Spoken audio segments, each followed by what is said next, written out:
I never thought that I would have the best cup of coffee I've ever had in my life was in Malaybalay in Bukidnon. In Malaybalay, Yeah, Malaybalay.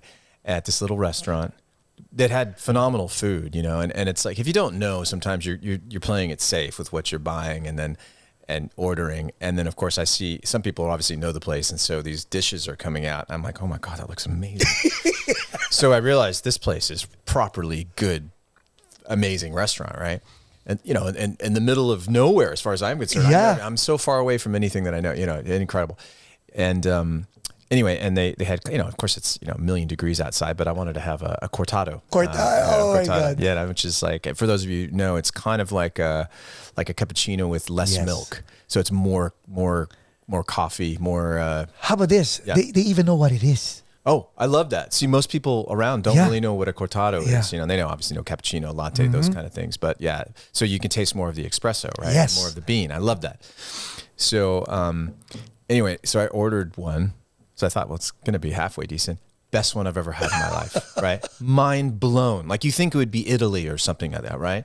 You know, where they've been making coffees since before, you know, the world started.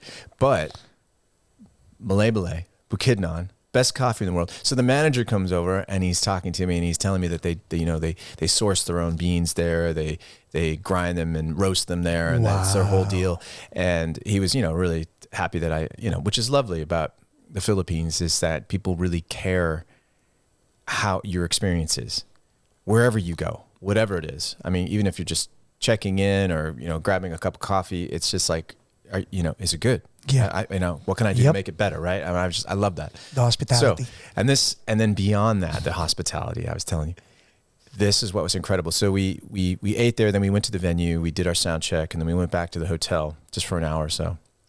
And I'm there for about 30 minutes. Boom, there's a knock on the door. And I open up, and there's a courier who'd come over on a motorcycle, and in a little paper bag is a hot cortado. What's up? I'm like, are you kidding me? I'm like, this is amazing, all right? I mean, how kind is that they took the time to send that to me just because I told them how wonderful I thought it was. So anyway, huge shout out. What's the takeaway, JR?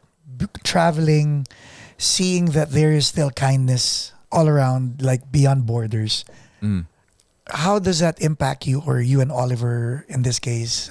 Well, I mean, it's wonderful, right? I mean, my father said, look, you know, whatever you do, this is one of the cool things my father said to me. He said, whatever you do in your life, in terms of being a parent and trying to make you a good person, you know, I obviously want you to be successful and be educated and, you know, be worldly. And he said, but the most important thing to me is that you're kind.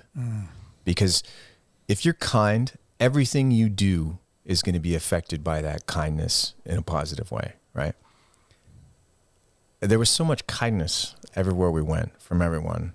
And, you know, and to be places I've never been before, right? With a lot of trepidation and worry about how this is all going to go. Because obviously for me, I want to go there and do the best I can. Right. Right. I want to sing the best I can. You know, people are going to come and watch me play. I want them to leave being happy. Right.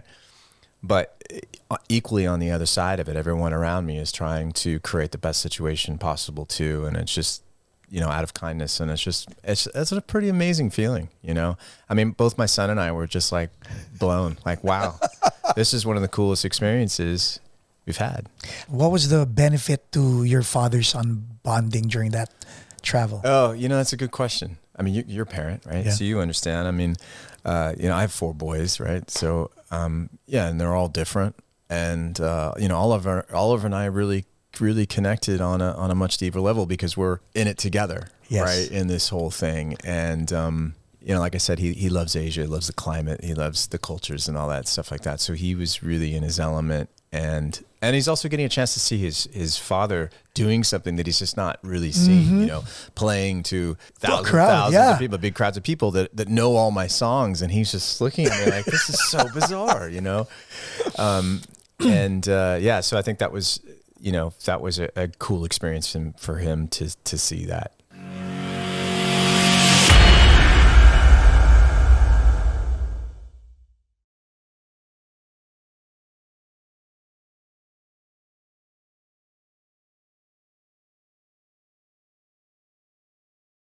Visit abaeservices.com for fast medical transcription service. This podcast episode is brought to you by AB Music Creative.